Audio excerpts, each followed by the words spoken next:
Hi everybody, it's Kathy here and it is Sunday afternoon. So we are doing a Scraplift Crafternoon lift of the amazing layout that Wendy Egan has given us permission to use this week.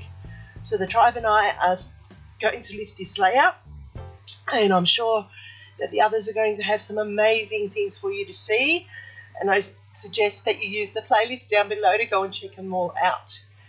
I'm really sorry, I will try and get through this video without too many stops. I'm having a bit of a problem with my throat today.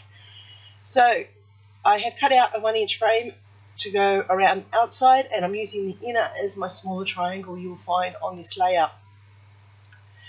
I'm going to distress the edges of this wood grain. I went with a wood grain base. I struggle with a white base. I just can't do it. I don't know why. I just struggle with so much white space. So I have then gone through and selected some coloured different pattern papers that are all from my stash, and I'm cutting this one down to 10.5 by 10.5, and then I fold it in half to make the point so that I can cut the triangle. I really struggle cutting triangles for layouts. I want them to be correct, and I often struggle in getting that happening, and I was really worried about this layout that was going to happen again today.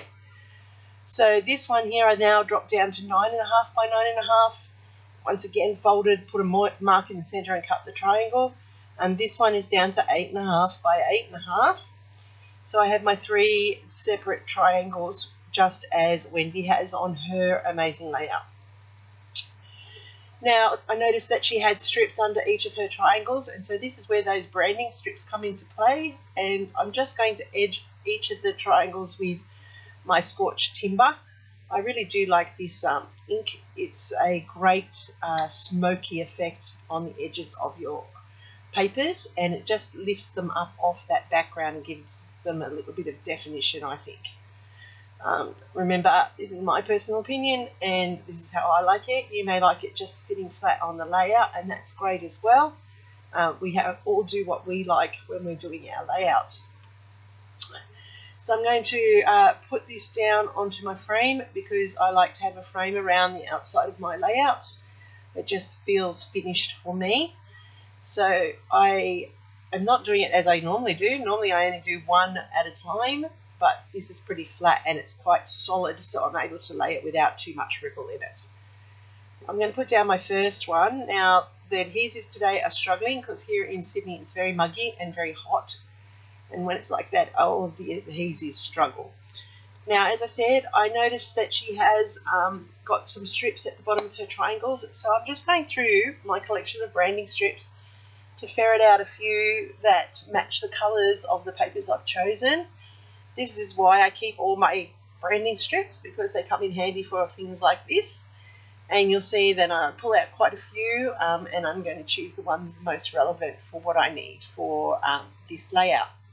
I'm going to put down my next one here, which is a denim look piece of paper, and this one is a Scrapbook Fantasies one.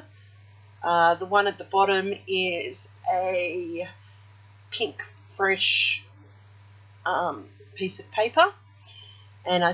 And I know that the top one that I'm putting on here now, that's a Craft. So it just shows that I mix and match my papers. I don't use the same brand for a lot of mine because I don't buy a lot in full kit brands. I just buy single sheets because I like the pattern, and then I marry colours.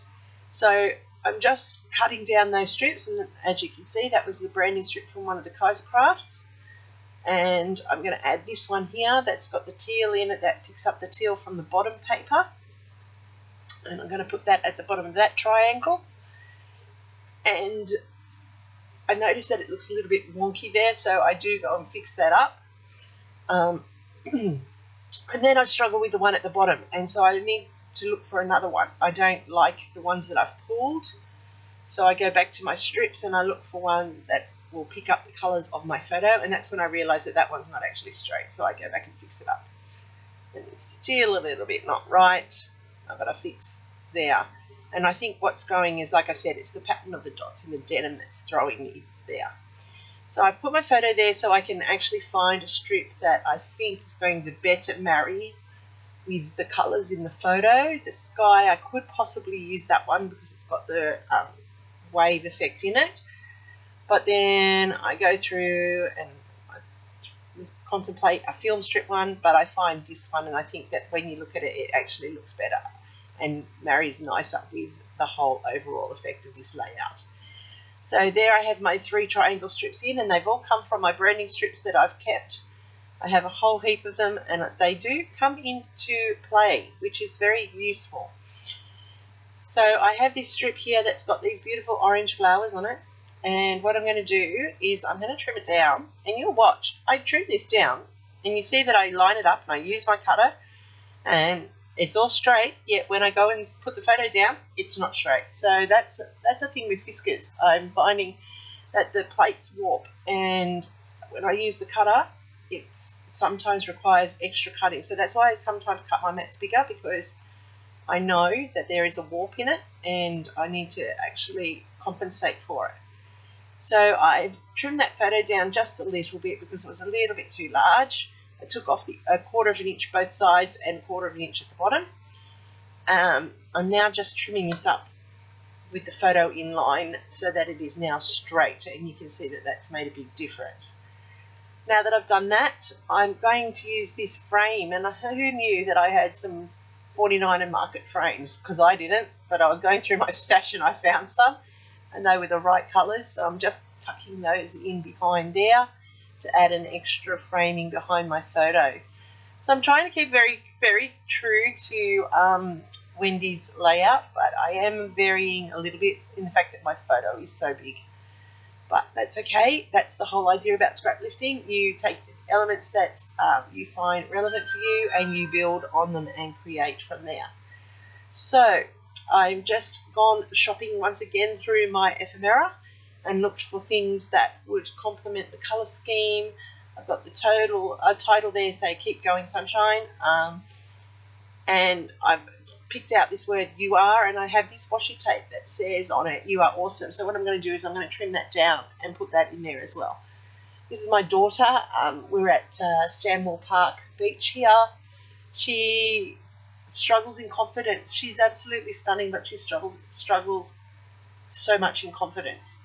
And she's just started her trade, so she's gone from being a princess retailer, working in a men's shop, mind you, princess retailer, to a, well, princess tradie, but she's being a landscape gardener, so she's learning that art, but she's loving every minute of it, slowly rebuilding her confidence in herself, and it's a shame because she is absolutely stunning, but she has no confidence at all. So I'm just tucking in some little blue flowers to reflect the colours in the photo, and I'm just tucking those into those clusters to draw your eye around. I'm going to put the third one up there to bulk that one up as well. So now I have got that happening, I'm just going to pop 2 little butterflies on and to bulk out those 2 cluster points. And then Wendy has some stitching on hers, so I have got my stitching stamps, and I'm going to add those to the triangle. I don't know where my stamping block is at the moment, so I've pulled out my cutting plate or my embossing plate, and I'm just using it to hold my stamp so that I can add the stitching to the triangle. I've got a masking sheet to cover where I don't want the stamping to go, and I'm just adding a little bit extra, and that's the beauty of it. You can do the same, you can add more, you can add less, you don't even have to put the stitching. But I like the stitching on it. It finishes it off, and I like the fact that this stamp is a sort of a fishbone stamp of stitching. So, and I'm just going to add a little bit extra along there because that's just me. I need to balance it out for myself, and I'm adding that into that section there. So I really do like how this is coming together. I like that stitching, and I think it just finishes it off nicely. I have these multifaceted flat back beady type stickers, and I'm going to use those to bulk up my clusters just as Wendy has as her enamel pieces. And I'm just adding those around the layout there, and that's how it's coming together. To finish it off, I'm just going to add some splatters to the top and around the layout. I just want to have a little bit more. As I said, I struggle with white space. I just also like the effect that has, given that it's at the beach. It's like the splashes of the water and the waves. So I really am pleased with how this has come out. I will tell you that I really thought that I was going to have a hard time in producing anything halfway decent. So I am quite pleasantly surprised at this layout and very, very pleased. So you can see here the cluster at the top that I built around the corner of that photo, down there into the title and those stamping onto the triangles. And you can see the splatters there. You can see the different dimension. It is a little bit lumpy bumpy, but not too much. And I really am pleased with how that came out. So I hope that I've done something here today to inspire you to get out your pieces of paper and have a go. Remember, everything is there for the lifting. Please go and check out the playlist down below. All the girls are playing. Tara has done a great job organising us each week, and everybody chooses great layouts to lift. So thank you for watching. Happy scrapping till next time, and here's my next video recommendation for you.